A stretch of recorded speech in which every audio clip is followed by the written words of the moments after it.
اسی روایت پہ ایک اور اعتراض بھی جناب قادری صاحب نے کیے ہیں، وہ اگر ہمارے دوست صاحب کو دکھا سکیں، کلپ نمبر 2 ہے جی۔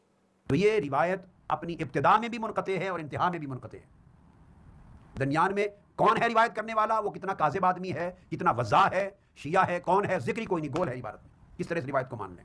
اور آگے چنیے سلیمان التیمی، ان کی ولادت آ جائیے، ولادت ہے 73 ہجری میں اور واقعہ ہے سن 11 کا، راوی پیدا ہوا ہے 73 ہجری میں، اور درمیان میں جو گیپ ہے سن 11 کا واقعہ، 62 سال بعد تو وہ پیدا ہوا ہے، اور اس نے کس سے سنا، اس نے آگے کس سے سنا، وہ سارا گیپ ہے۔ اس سند کو کہاں سے مان لیا جائے، کس نے گھڑی ہے، درمیان میں کتنے کذاب ہیں، کتنے وضاح ہیں۔ رہ گئے عبداللہ بن اون، ان کی ولادت ہے پیدائش 66 ہجری کی، واقعہ ہے 11 ہجری کا۔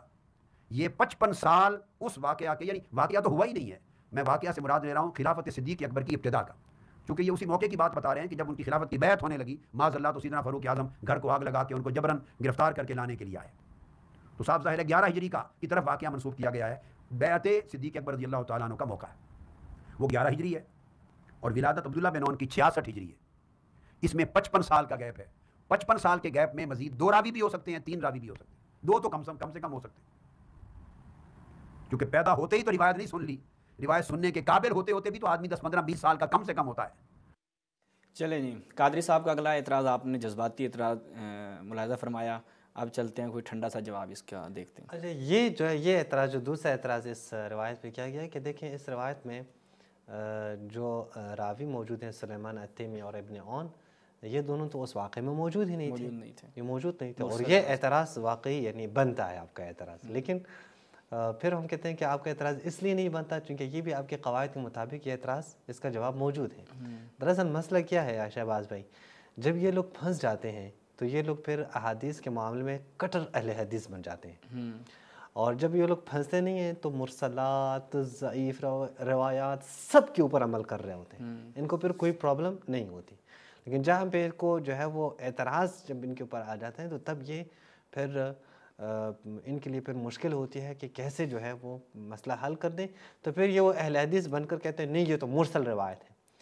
جناب قادری صاحب، مرسل روایت بھی آپ کے ہاں حجت ہے، آپ احناف ہیں، احناف کے ہاں تو بالخصوص، جناب ابو حنیفہ کے ہاں اور احناف کے ہاں مرسل روایت حجت ہے، آپ اعتراض نہیں کر سکتے اس روایت کے اوپر، یہ روایت آپ کے ہاں حجت ہے۔ میں ابھی آپ کے احناف کے جو علماء ہیں ان سے جو ہے وہ دکھا رہا ہوں، ایک ایک شخص کی جو ہے وہ توثیق آپ کو جو ہے وہ حوالہ آپ کو دکھا رہا ہوں کہ یہ بات کہ احناف کے ہاں مرسل حجت ہے، اس میں کوئی شک نہیں ہے، اور یہ میں آگے بیان کر لوں گا۔ دیکھیں یہ پہلے ملا علی قاری کے میں دکھا دوں، مرقات المفاتیح، اگر یہ دکھا، ہاں یہ ملا علی قاری کی کتاب ہے، اس کی 9ویں جلد پہ صفحہ نمبر 434 پہ وہ کیا کہتے ہیں، مرسل التابعی حجت عند الجمہور، جمہور کے ہاں تابعی کی مرسلات کیا ہیں، حجت ہیں، یعنی اگر حلال و حرام کے کہ جہاں پہ بہت ہی دقت سے کام لیا جاتا ہے، جہاں پہ زیادہ سختی دکھائی دی جاتی ہے، کہ اگر حلال و حرام کے اوپر روایات بھی ہوں، مرسل ہوں، تب بھی آپ کے ہاں وہ قبول ہے، چہ جائے کہ تاریخی روایت ہے، تاریخی روایت تو ویسے بھی آپ کے ہاں قبول ہو۔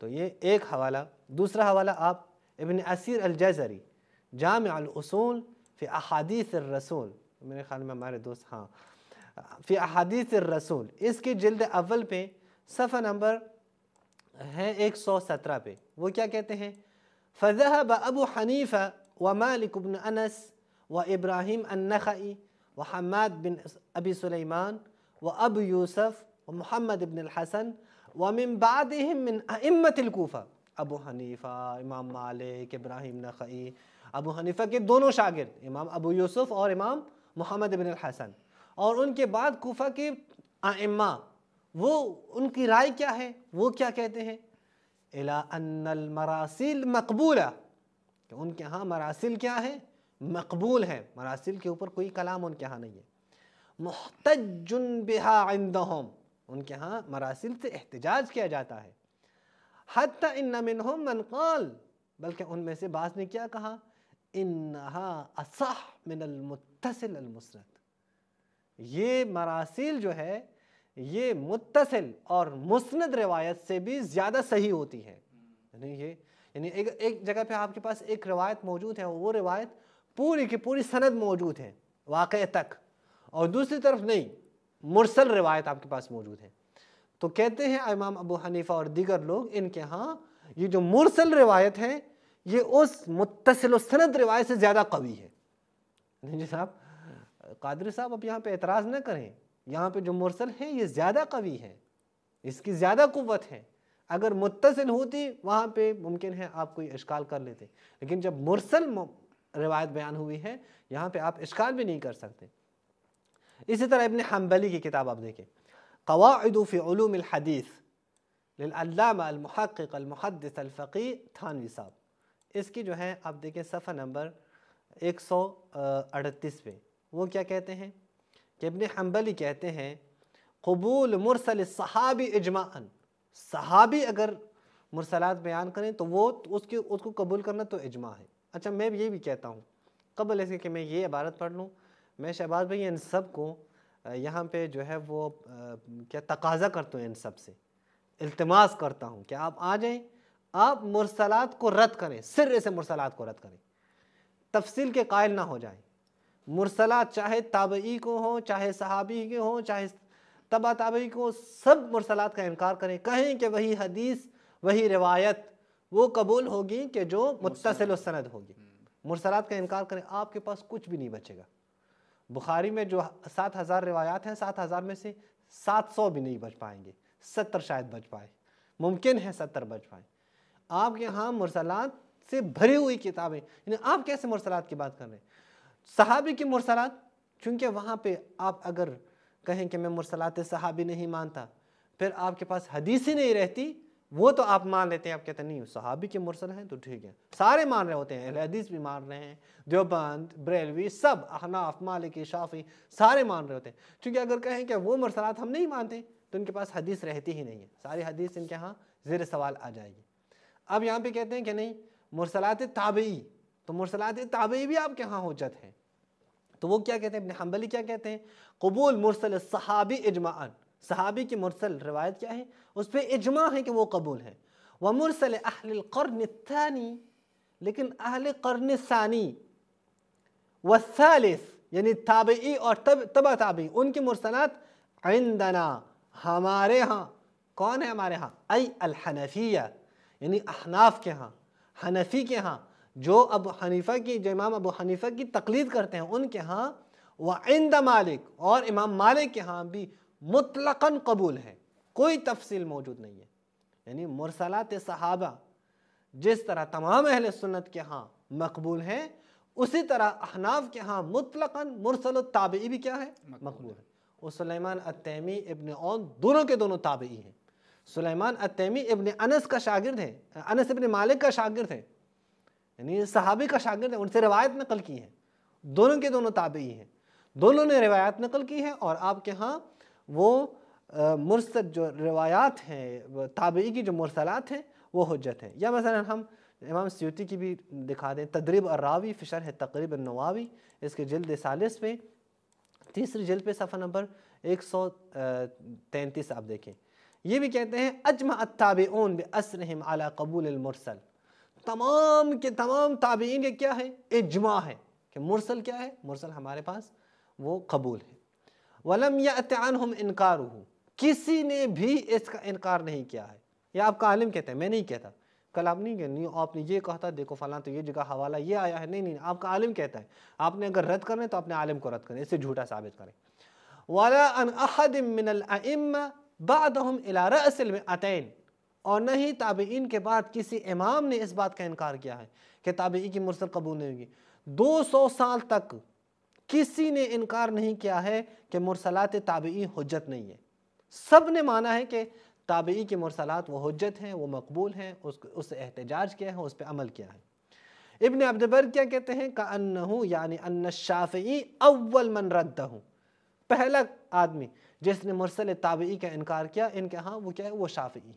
شافعی بہت بات کا ہے، امام ابو حنیفہ سے بات کا ہے، امام مالک کے بعد کا جو ہے وہ شخص ہے، یعنی شافعی بہت بات کے ہیں. اس لیے پھر کہتے ہیں کہ بعض نے کہا ہے کہ مرسل جو ہے وہ مسند سے بھی زیادہ قوی ہوتی ہے. اچھا کیوں قوی ہے؟ مرسل کیوں مسند سے زیادہ قوی ہوتی ہے؟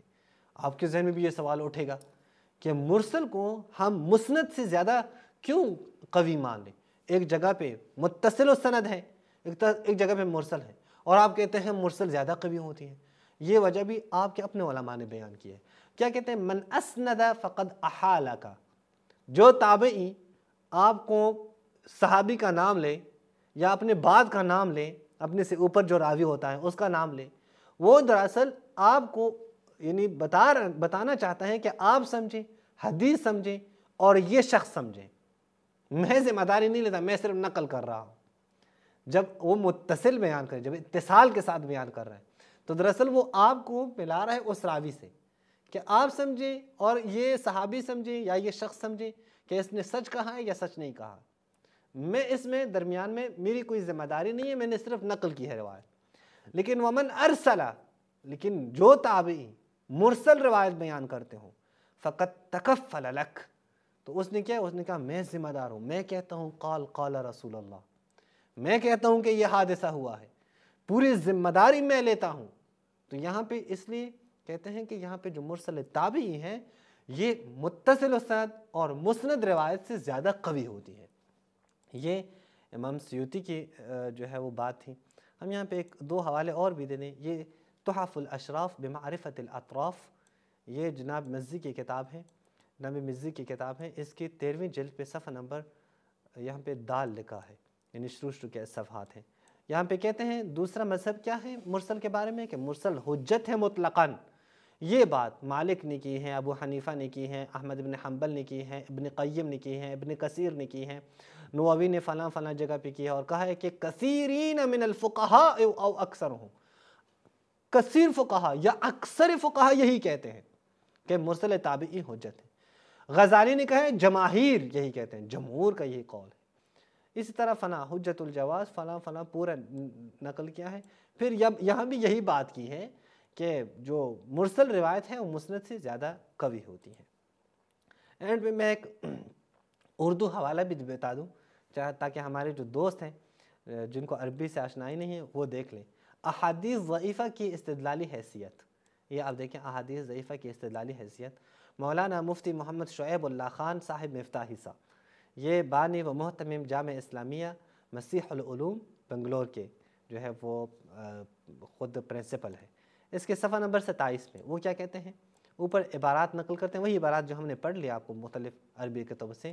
اس کے بعد یہ نتیجہ بیان کریں، ان عبارات سے مستفاد ہوا کہ احناف کے نزدیک کیا ہے، قرن تابعین و تبع تابعین کی مرسل احادیث بھی مطلقاً مقبول اور حجت ہے۔ اردو میں آپ کے سامنے پیش کر رہا ہوں۔ اس کے بعد کے لوگوں کے مرسل حدیث کے بارے میں احناف میں اختلاف ہے، وہاں بھی احناف نہیں کہتے کہ ہم رد کرتے ہیں، وہاں احناف کے ہاں اختلاف ہے۔ بس واضح ہوا جناب طاہر القادری صاحب کہ آپ جو بات کر رہے ہیں کہ مرسل تابعی وہ حجت نہیں ہے، آپ جو بیان کر رہے ہیں کہ یہ یہاں پہ مرسل ہے، یہاں پہ جو ہے وہ موجود ہی نہیں ہے راوی، یہ تابعی نے کس سے نقل کی ہیں، یہ آپ کی بات بغیر قیمت کی ہیں۔ آپ کے اپنے علماء احناف ابو حنیفہ کے مقلدین اس راستے پہ نہیں ہیں اور اس بات کو درست نہیں مانتے۔ اچھا، سب سے جالب بات جو شہباز بھائی یہاں پہ پیش آئی ہوئی ہے، یہیں پہ کچھ ہی منٹ بعد جناب طاہر القادری صاحب نے خود مرسل روایت سے احتجاج کیا ہے۔ یہ صحیح مسلم نے مقدمہ میں لکھا ہے، امام ترمذی نے علل میں بیان کیا ہے، اور جگہ جگہ کل کتب میں یہ چیز موجود ہے، جو جرح و تعدیل کی اصول حدیث کی کتابیں۔ جب سیدنا عثمان غنی رضی اللہ تعالیٰ عنہ کی شہادت ہو گئی تو فرمایا شہادت سیدنا عثمان غنی سے پہلے، یعنی سن 35 ہجری سے قبل، اس کو وہ فتنہ کہتے ہیں کہ جو ایک فتنہ بپا ہو گیا امت میں 35 ہجری سے پہلے تک، وہ کہتے ہیں اگر کوئی روایت کرتا تھا حدیث تو ہم سند ہی نہیں پوچھتے تھے۔ تو امام ترمذی اور امام مسلم بیان کرتے ہیں امام محمد بن سیرین کے حوالے سے، فرماتے ہیں کان فی الزمن الاول لا یسألون عن الاسناد، پہلا زمانہ جو میں نے بیان کر دیا سیدنا عثمان غنی رضی اللہ تعالیٰ عنہ کی شہادت سے قبل تک کا، فرمایا لوگ واقعہ کی روایت کی حدیث پر سند پوچھنے کی بھی ضرورت محسوس نہیں کرتے تھے، سب روایت کرنے والے عادل ثقہ اور صادق سچے ہوتے، صدوق ہوتے۔ فلما وقعت الفتنہ سألوا عن الاسناد، جب ان کی شہادت ہو گئی، فتنہ واقع ہو گیا اور دھڑے بندیوں کا دور اور افتراق کا دور امت میں شروع ہو گیا، اس کے بعد جب کوئی روایت کرتا تو سب سے پہلے سند پوچھتے۔ جی ماد بھائی جی، تو یہاں پہ آپ دیکھیں کہ خود جناب قادری صاحب نے کس چیز سے استدلال کیا، ابن سیرین کے قول سے استدلال کیا۔ ابن سیرین کون ہے؟ تابعی ہے، اور ابن سیرین اس زمانے میں موجود ہی نہیں ہے کہ جس زمانے کی بات بتا رہے ہیں۔ اور وہ کیا کہتے ہیں؟ وہ کہتے ہیں کہ جناب عثمان کے زمانے تک جو ہے وہ سند نہیں پہنچا، تو جناب عثمان کے زمانے میں تم کدھر تھے؟ تم تو موجود نہیں تھے وہاں پہ۔ لیکن قادری صاحب کہ ان کے فائدے کی بات ہوتی ہے تو مرسل سے بھی احتجاج کرتے ہیں، جی عادت رہی ہے ان کے ہاں، اور موجود ہیں۔ انہوں نے محدثین اہل سنت نے اعتراف کیا ہے کہ ہمارے علماء جہاں پہ ان کی مرضی ہوتی ہیں احتج بہ، اور جہاں ان کی مرضی ہوتی ہیں ترک بہ، مثلا وہ چھوڑ دیتے ہیں، جہاں مرضی ہے استدلال کرتے ہیں، جہاں مرضی ہے چھوڑ دیتے ہیں۔ اور اس کی ایک مثال مثلا آپ لے لیں واقدی، یا مثال لے لیں محمد ابن اسحاق، یا دیگر بہت سارے راوی موجود ہیں جو ان کی اپنی مرضی ہوتی ہے، یہ چاہتے ہیں تو اس سے استناد کرتے ہیں، چاہتے ہیں تو چھوڑ دیتے ہیں۔ اگر متن ان کے فائدے کی جو آئی، متن میں کوئی جو ہے ان کے خلفاء کے بارے میں کوئی ایسی بات نہیں ہے کہ جو زیر سوال آئے، تو قبول کر لیتے ہیں۔ تو وہاں مرسل بھی ہو، ضعیف راوی ہو، کوئی مسئلہ نہیں ہے۔ لیکن اگر متن میں تھوڑا سا بھی شائبہ ہو کہ ان کے خلفاء خطرے میں ہیں یا ان کے جو صحابہ ہیں وہ خطرے میں ہیں، تو فوراً آ جاتے ہیں، نہیں یہ مرسل ہے، اس کو ہم قبول نہیں کریں گے۔ تو آپ اپنے اسی قاعدے پہ، کم سے کم اگر آپ اس قاعدے کو مانتے ہیں، باقی احناف سے آپ اختلاف کرتے ہیں، باقی احناف کے راستے پہ آپ نہیں جاتے، آپ کہتے ہیں کہ نہیں مرسل تابعی حجت نہیں ہے، تو پھر خود کیوں مرسل تابعی سے آپ احتجاج کر رہے ہیں؟ ابن سیرین خود پیدا ہوئے ہیں تقریباً شاید 33 ہجری میں، اور 35 ہجری میں جناب عثمان قتل ہوئے ہیں، یعنی وہ 2 سال کا عرصہ تو ٹوٹل جو چھوٹا بچہ تھا۔ اور جناب طاہر القادری صاحب نے خود بتایا، ہم نے اپنے کلپ سے بھی بتا دیا، وہ خود کہتے ہیں کہ روایت لیتے لیتے ہی انسان کی عمر 15-20 سال کا ہونا ضروری ہے۔ تو اب 15-20 سال کا آپ لگا دیں تو 50 ہجری آپ سمجھ لیں، یا 45 ہجری سمجھ لیں، یعنی جناب عثمان کو قتل ہوئے 10 سال گزر گئے ہیں۔ اب یہ شخص کہاں سے یہ روایت نقل کر رہے ہیں؟ کس سے اس نے سنا کہ وہاں پہ اس وقت کوئی جو ہے وہ سندیں نہیں پوچھتا تھا؟ سمجھے، یعنی مرسل ہیں، آپ مرسل سے استناد کرتے ہیں، آپ مرسل سے استناد کریں تو ٹھیک ہے، کوئی مسئلہ نہیں ہے، اور شد و مد سے کریں کوئی مسئلہ نہیں ہے۔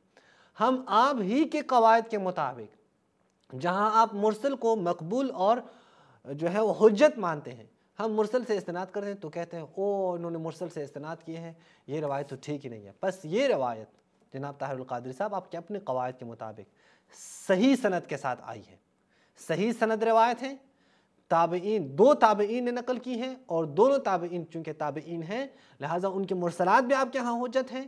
یہ روایت کو قبول کرنے کے علاوہ آپ کے پاس کوئی راستہ نہیں ہے، اگر ہے تو آپ پیش کریں۔ یہ تھا ان کا جو ہے وہ خود بلازری کی روایت کے بارے میں اشکال۔